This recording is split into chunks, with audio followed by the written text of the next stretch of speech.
Feza ari gukaragisha agati umugore witwa Sara, kuko ubu tuvugana Feza yamaze gutanga ikirego kuri polisi avuga ko hari umwana w'umukobwa wabuze kandi wabaga muri ruriya rugo rwa Sara. Sara arakomerewe cyane rero ubu tuvugana, noneho bwacya yemeye kwicisha bugufi kuko ibitekerezo byamubanye urusobe.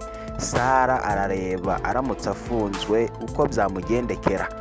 Niba mwabonye episode ya 14 mwabonye ko Feza arimo gukaragisha agati uwitwa Sara amubwira ko rwose ikirego yamaze kukigeza kuri polisi, kandi ko mu gihe Sara aramutse ateye amahane cyangwa se adashize baro hasi ngo amanure agati abashe kwicisha bugufi aganire n'uwitwa Feza uzwi nka mushiki wa Rwema, akanaba murumuna wa nyakwigendera nyine Julienne.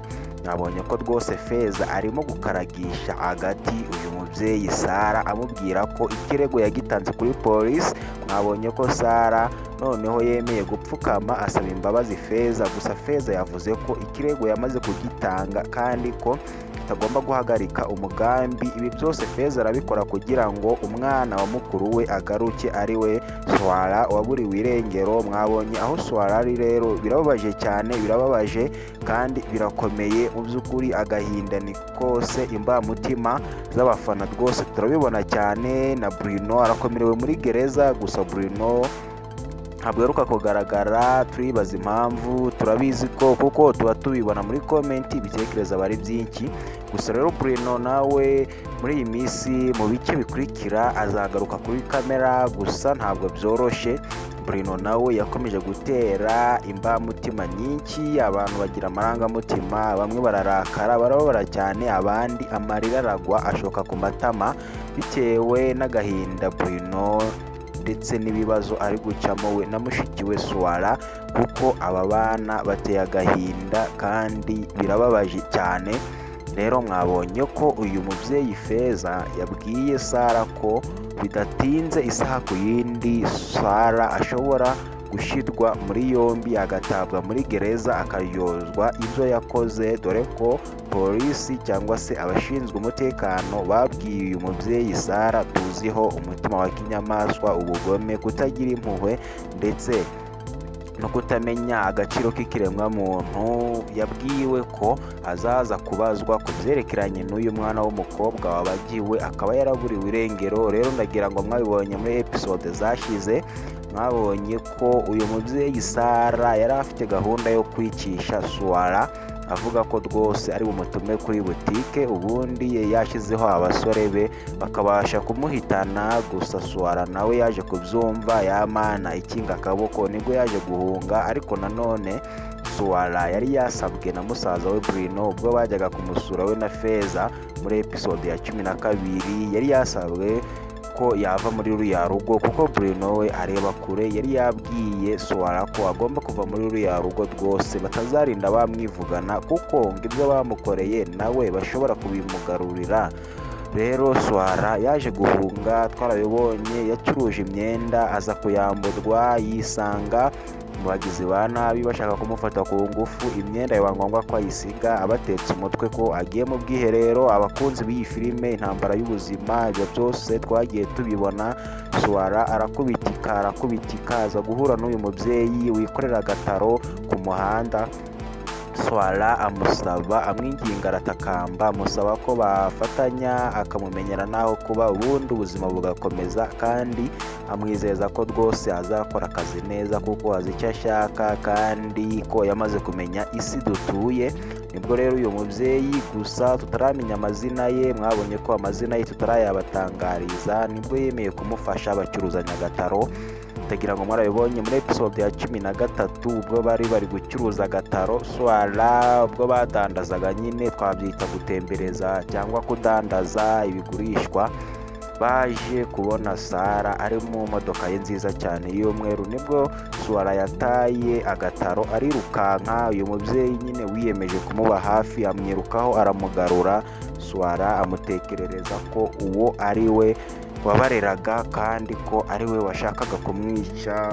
Ubwo ibyo biza kurangira, ndagira ngo mwarabibonye muri episode zashize rero iyi ni episode ya 14 tugiye kureba ibyayiranze. Aha tuba tuje twanariza dukubita tubangura mu gihe tutarabahereza episode ikurikira. Tuba tuje kugira ngo tuganire namwe nk'uko mubimenyereye, gusa rimwe na rimwe hacamo agahe bitewe n'umwanya uba wabuze, bitewe n'uko tuba tugomba kubaha iby'ingenzi kandi by'umumaro. Filime nayo rwose akenshi bibuko hari igihe mutayibonye buri munsi episode ku yindi, gusa rwose natwe tuba twigomwe byinshi twakoze iyo bwabaga, kandi tuba tugomba kubaha iby'ingenzi kandi by'umumaro, nta mpamvu yo kubahereza ibintu bidafututse. Niyo mpamvu tuba tugomba kwitonda tukabahereza ibintu byiza kandi by'umumaro. Mu gihe mutabonye episode mujye mwihangana, gusa natwe tubaha episode rwose tudashyire ku ruhande, kandi tuba twakurikije ibitekerezo byanyu, imbamutima zanyu mugaragaza muri komenti, ibyo bituma tuhakorera igice cy'ubutaha. Rero niyo mpamvu tuba tugusaba kugira ngo utange igitekerezo cyawe cyangwa se commentaire muri komenti, kugira ngo tubone ibyo tuzabahereza mu gice gikurikiraho, kuko tureba komenti nyinshi kandi turazisoma cyane turabasubiza. Ni nayo mpamvu duhitamo iby'ingenzi zo tubona zikwiranye na filime twiyemeje kubategurira, noneho tugasohora ikindi gice. Niyo mpamvu rero komenti yawe cyangwa se commentaire, igitekerezo cyawe aba ari ingenzi cyane, biradufasha cyane kandi bidufasha kubona ko ibyo tubaha bibagirira umumaro, ko hari icyo bibahinduraho. Kandi iyi filime turizera neza cyane ko hari ikibahindurira ku buzima bwanyu bwa buri munsi, abenshi cyane hari ikibafasha.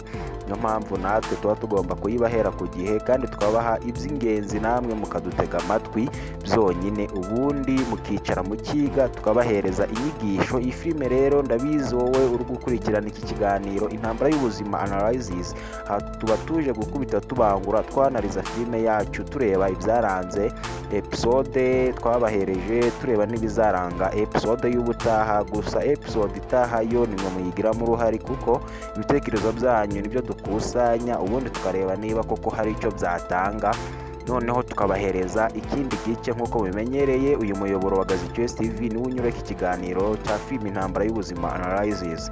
Ese guys, nawe waduhereza igitekerezo muri komenti. Rero muri episode ya 14 ndagira ngo niyo duheruka kubaha, twese dutegereje episode ya 15, twitegereje turi benshi cyane. Rero ese bizagenda bite?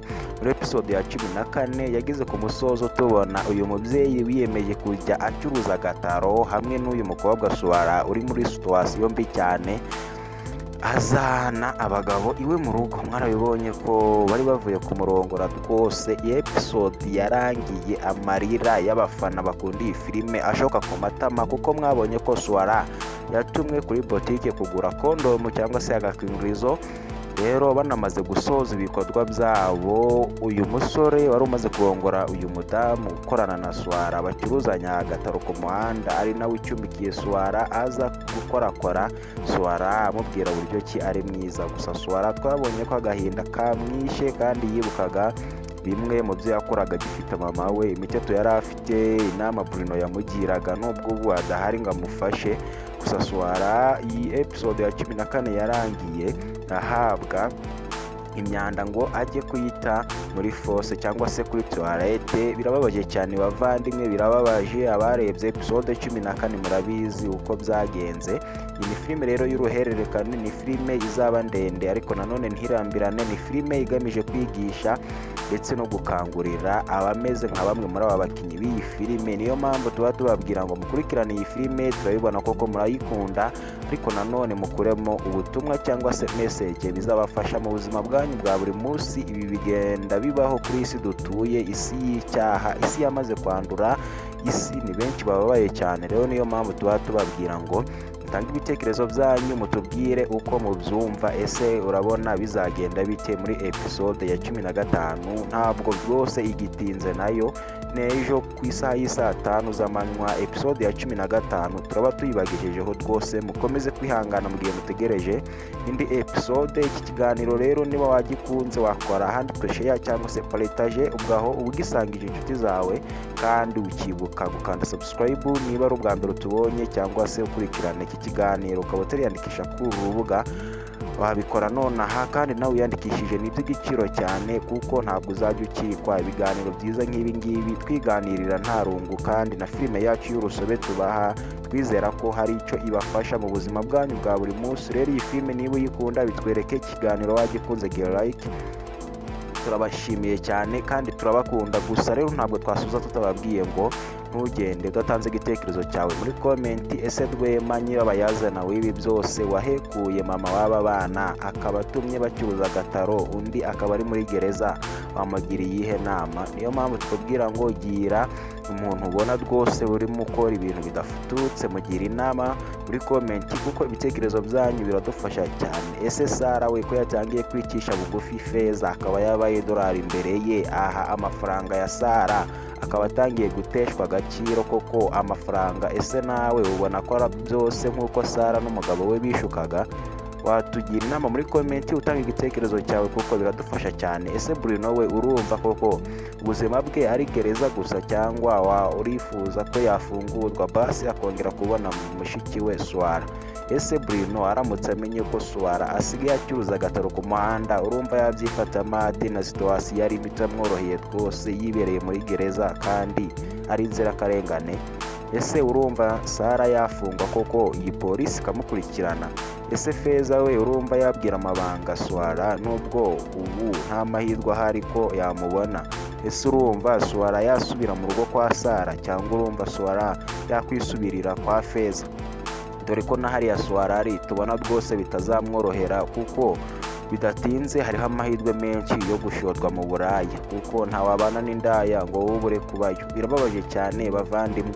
Niyo mpamvu ibitekerezo byanyu ni ingenzi cyane, turabwira ngo duhure ejo ku isaha y'i saa 5 muri episode ya 15.